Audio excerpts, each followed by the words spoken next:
C'est une question un peu insupportable. Seigneur, combien de fois est-ce que je dois pardonner à celui-là, à celle-là? Faites un peu la liste de tous ceux, de toutes celles avec lesquels vous avez ou vous retenez des choses qu'ils vous ont dites, du mal qu'ils ont fait, des choses qu'ils ont colportées sur vous, des mensonges qu'ils ont eus vis-à-vis de vous. Pensez un peu à tout cela. Quand on parle parfois de confession générale, c'est une manière de s'y préparer, de se souvenir de tous ceux qu'on a appris qu'ils ont dit, fait, commis du mal contre nous. Et souvenez-vous de tout ce que ça a éveillé en vous et en quel état ça vous a mis. Et vous allez voir, si vous faites ça, ce que ça va venir éveiller, réveiller en vous, comme tristesse qui est là, comme peine qui est là, comme violence qui peut être en vous. Et que vous vous dites, si je n'avais pas tous ces souvenirs-là en moi, comme ma vie serait différente.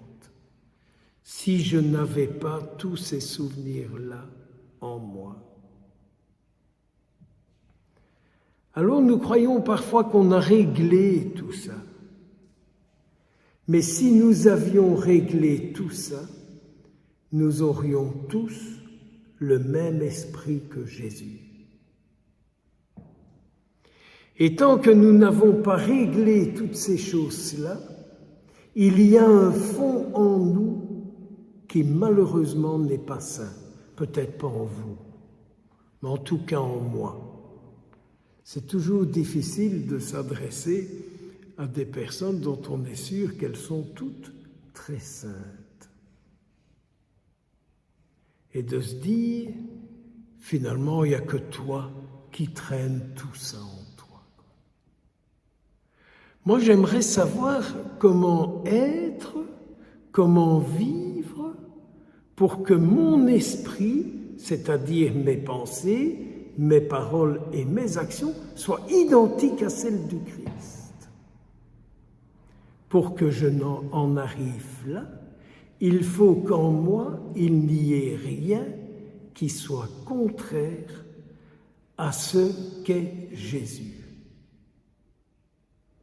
Moi, c'est ce que j'ai envie, que dans ma vie, il n'y ait en moi rien qui soit contraire à ce qu'est Jésus.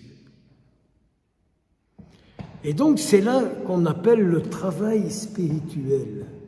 Mon travail spirituel, c'est de tout faire pour qu'il n'y ait plus que les souvenirs du Christ en moi. Les souvenirs et la présence de Jésus en moi. Parce qu'au fond, quand Pierre pose cette question-là, il sait bien qu'en lui, toute cette histoire-là est une souffrance, une pourriture, des douleurs qu'il garde. Et donc il dit à Jésus, qu'est-ce que je dois faire pour être débarrassé de ça? Et Jésus dit, tu dois pardonner, tu dois pardonner. Et alors vous allez me dire, oui, mais comment faire pour pardonner? C'est pas que je ne veux pas, mais je n'y arrive pas. D'où il est important d'avoir toujours son regard fixé sur Jésus. Jésus, qui de haut de la croix a dit, pardonne-leur, ils ne savent pas ce qu'ils font. Ils ne se rendent pas compte du mal qu'ils m'ont fait, ils ne se rendent pas compte du mal qu'ils font. Parce qu'aujourd'hui, on en est là. On n'est même pas conscient du mal qu'on fait. Je crois toujours que moi, je ne fais jamais rien de mal. vous qui me regardez ou qui tout à l'heure m'écouterez, je crois que moi je ne fais jamais de mal. Mais que c'est vous autres qui faites du mal. Moi jamais, mais moi jamais. C'est toujours les autres qui font du mal. Ils ne savent pas ce qu'ils font. Et c'est vrai qu'il y a une inconscience propre à l'être humain qui est du fait qu'il n'est pas en permanence lié à l'esprit du Christ, qui fait qu'il fait un mal dont il n'a pas conscience.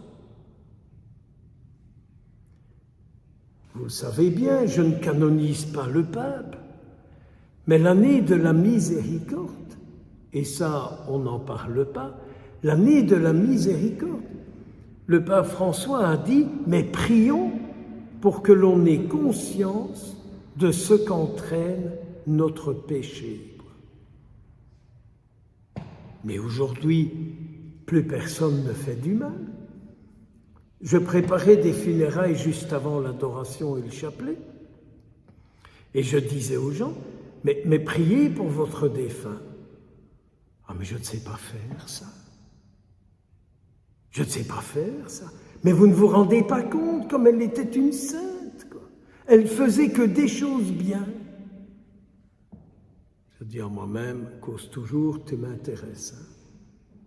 Cause toujours, tu m'intéresses. Car moi, je n'ai encore rencontré personne qui ne faisait que des choses bien.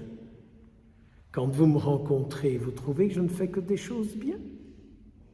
Il n'y a pas des choses que vous n'osez pas me dire parce que vous avez peur que ça m'énerve? Ou que vous avez peur que je n'y sois pas d'accord? Il suffit d'écouter pour se rendre compte que la vérité face à quelqu'un, fût-il le représentant du Christ, est terriblement difficile. On dit, je ne vais pas dire ça parce qu'il n'est pas d'accord avec ça. Je ne vais pas dire ça parce qu'il ne pense pas comme ça. Qu'est-ce que c'est ça comme esprit? C'est l'Esprit Saint qui fait ça. C'est l'Esprit Saint qui fait ça. Pardonne-leur, ils ne savent pas ce qu'ils font. Pardonne-leur, ils ne savent pas ce qu'ils font. Pardonne-leur. Ils ne savent pas ce qu'ils font. Mais ça veut dire que si toi tu parviens à être libre d'eux, c'est une place que j'aurai en toi et c'est une souffrance que tu n'auras plus. C'est la place que moi, dit Jésus, j'aurai en toi et c'est une souffrance que tu n'auras plus à porter.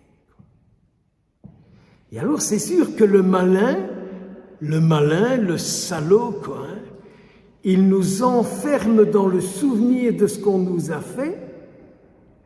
Comme ça, nous ne faisons pas l'œuvre du Christ. C'est ça qui fait le malin. Quand il me rappelle le souvenir de celui-là, de celle-là, du père machin, de l'abbé un tel, de monseigneur truc, du Saint-Père bidule, quand il me ramène tout ça, il me met dans une telle prison que je ne fais pas l'œuvre de Jésus. Alors en cette Eucharistie, que le Seigneur nous délivre, que le Seigneur nous délivre, qu'il nous libère de tous ces esprits qui sont en nous, de ce qu'on nous a fait, afin que nous puissions être dans nos vies celles et ceux qui accomplissent l'œuvre de Dieu. Réfléchissez, priez, méditez, et peut-être que vous direz « je me trompe », mais à vous de voir en regardant Jésus. Amen.